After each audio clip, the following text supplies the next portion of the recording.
দখলদার ইসরায়েলি বাহিনী এবং লেবানন পুরোদমে যুদ্ধ চলছে। নিয়ে দেব হাতে থাকা সর্বশেষ আপডেট আন্তর্জাতিক সংবাদ। প্রথমে এই সংবাদ শিরোনাম, ইসরায়েলের প্রধানমন্ত্রী হাসপাতালে ভর্তি। এরপর জানিয়ে দিব রাশিয়ার সঙ্গে যৌথ সামরিক মহড়া চলছে, জানালো চীন। এদিকে সৌদিকে যে হুঁশিয়ারি দিল হুথি। এরপর জানিয়ে দিব রাশিয়ার উপর বেশি নির্ভর করবেন না, ভারতকে সতর্ক করল আমেরিকা। আরো জানিয়ে দিব হামাসকে সন্ত্রাসী সংগঠন হিসেবে ঘোষণা আর্জেন্টিনার। সর্বশেষ জানিয়ে দিব চরম বর্বরতা, কুকুর লেলিয়ে প্রতিবন্ধী ফিলিস্তিনিকে হত্যা করল ইসরায়েলি সেনারা। এতক্ষণ শুনছিলেন সংবাদ শিরোনাম, এবারে বিস্তারিত। তবে অনুরোধ থাকবে ভিডিওটিতে একটি লাইক করবেন এবং কমেন্ট করে জানিয়ে দিবেন খুব শীঘ্রই দখলদার ইসরায়েলি বাহিনী ধ্বংস হতে চলেছে, এ ব্যাপারে আপনার মন্তব্য কি? আলহামদুলিল্লাহ, ইসরায়েলের প্রধানমন্ত্রী হাসপাতালে ভর্তি।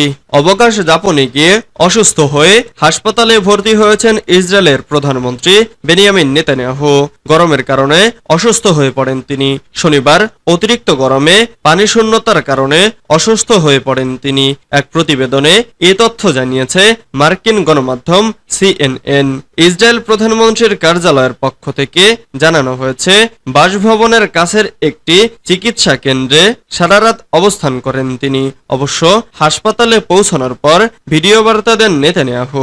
তিনি জানান, গ্যালিল সাগরে অবকাশ যাপনে গিয়েছিলেন তিনি। সেখানে 38 ডিগ্রি সেলসিয়াস তাপমাত্রায় অসুস্থ হয়ে পড়েছেন, তবে এখন ভালো বোধ করছেন। তিনি সবাইকে কড়া রোদে বেশি সময় না থাকার ও বেশি বেশি পানি পান করার পরামর্শ দেন। রাশিয়ার সঙ্গে যৌথ সামরিক মহড়া চলছে, জানালো চীন। রাশিয়ার সঙ্গে যৌথ সামরিক মহড়া চলছে বলে জানিয়েছে চীন। শুক্রবার চীন জানিয়েছে তাদের দক্ষিণ উপকূলে এই মহড়া চলছে। ওয়াশিংটনে যুক্তরাষ্ট্রের নেতৃত্বাধীন ন্যাটো জোটের বৈঠকের পর এবং জাপান মস্কোর সাথে বেইজিংয়ের দৃঢ় সম্পর্কের ক্রমবর্ধমান হুমকির বিষয়ে সতর্ক করার পর চীনের এই ঘোষণা আসে। চীনের প্রতিরক্ষা মন্ত্রণালয় জানায়, দুই দেশের সামরিক বাহিনী জুলাইয়ের শুরুতে জয়েন্ট সি 2024 নামের এই মহড়া শুরু করেছে। চলতি মাসের মাঝামাঝি পর্যন্ত মহড়া চলবে।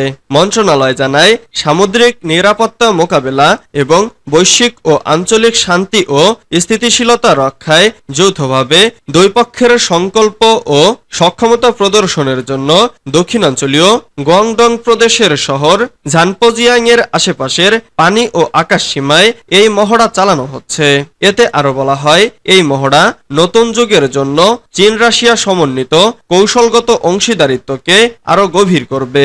মন্ত্রণালয় জানায়, বেইজিং ও মস্কোর সামরিক সম্পৃক্ততার বার্ষিক পরিকল্পনা অনুযায়ী এই মহড়া চালানো হয়েছে।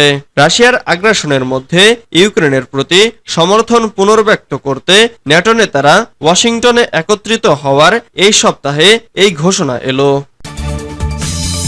সৌদিকে হুঁশিয়ারি দিল হুথি। সৌদি আরবকে বৈরী আচরণ করা থেকে বিরত থাকার আহ্বান জানিয়েছেন ইয়েমেনের সুপ্রিম পলিটিক্যাল কাউন্সিলের জ্যেষ্ঠ সদস্য মোহাম্মদ আলী আল হুথি। তিনি বলেছেন, কঠোর অর্থনৈতিক নিষেধাজ্ঞা সত্ত্বেও ইয়েমেনের মানুষ সবসময় ফিলিস্তিনি জনগণের প্রতি সমর্থন জানিয়ে যাবে।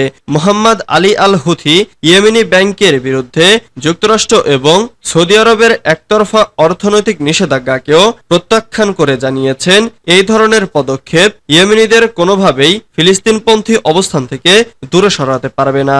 আলী হুথি বলেছেন, ইয়েমেনি জনগণ ভালো করেই জানে, যারা তাদের মজুরি লক্ষ্য করে তারা একই ব্যক্তি, যারা তাদের অর্থনীতিকে লক্ষ্য করে তারাই বেসামরিক কর্মচারীদের বেতন কমিয়েছে।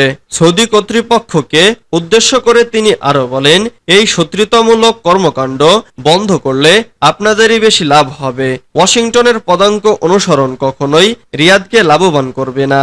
হুথি জোর দিয়ে বলেছে, ধাপে ধাপে অর্থনৈতিক নিষেধাজ্ঞা এবং আর্থিক অবরোধ কখনোই ইয়েমেনি জাতির অবস্থান এবং গাজার নিপীড়িত ফিলিস্তিনিদের প্রতি জানানো সংহতিকে দুর্বল করতে পারবে না। রাশিয়ার উপর বেশি নির্ভর করবেন না ভারত, ভারতকে সতর্ক করল আমেরিকা। সম্প্রতি রাশিয়া সফরে গিয়েছিলেন ভারতের প্রধানমন্ত্রী নরেন্দ্র মোদী। এরপরই রাশিয়া সম্পর্কে ভারতকে আরো সতর্ক করে দিল মার্কিন যুক্তরাষ্ট্র। আমেরিকা জানিয়েছে, রাশিয়ার উপর নির্ভর করাটা ঠিক নয়, সেই সঙ্গেই বলা হয়েছে রাশিয়া ভারতের চেয়ে চীনের সঙ্গে সম্পর্ক রাখার বিষয়টিকে অগ্রাধিকার দেয়। মার্কিন জাতীয় নিরাপত্তা উপদেষ্টা জ্যাক সুলিভান এক সাংবাদিক সম্মেলনে জানিয়েছেন, বিশ্বের প্রতিটি দেশকে আমরা পরিষ্কার করে বলতে চাই, ভারতকেও বলতে চাই, রাশিয়াকে নির্ভরযোগ্য সঙ্গী হিসেবে গ্রহণ করা ভালো পদক্ষেপ নয়। তারা চীনের সঙ্গী, যে কোনো দিন তারা ভারতকে টপকে চীনের দিকে চলে যাবে।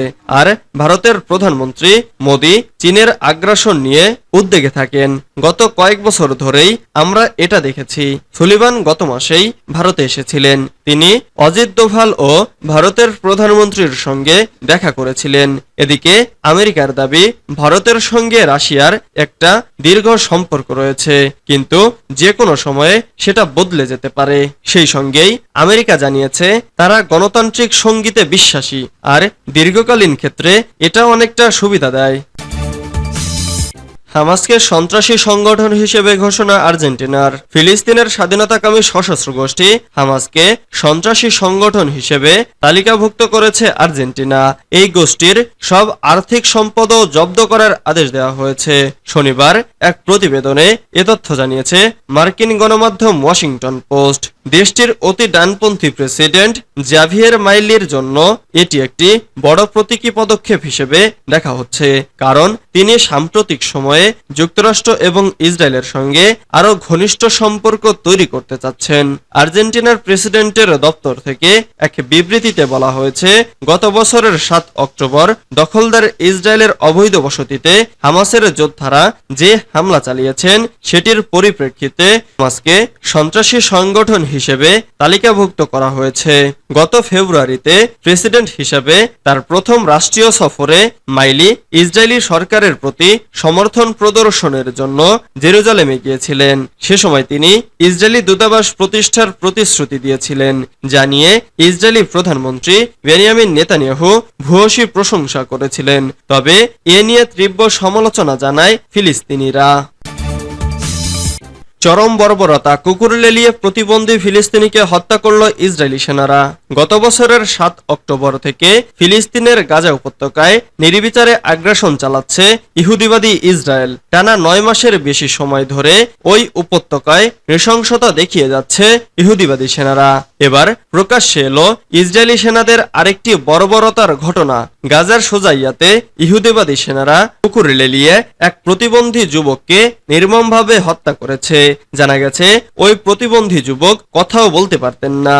মধ্যপ্রাচ্য ভিত্তিক সংবাদ মাধ্যম মিডল ইস্ট আই শুক্রবার এক প্রতিবেদনে জানিয়েছে 24 বছর বয়সী ওই যুবকের নাম মুহাম্মদ। তিনি তার পরিবারের সদস্যদের সঙ্গেই বাড়িতে থাকতেন। ডাউন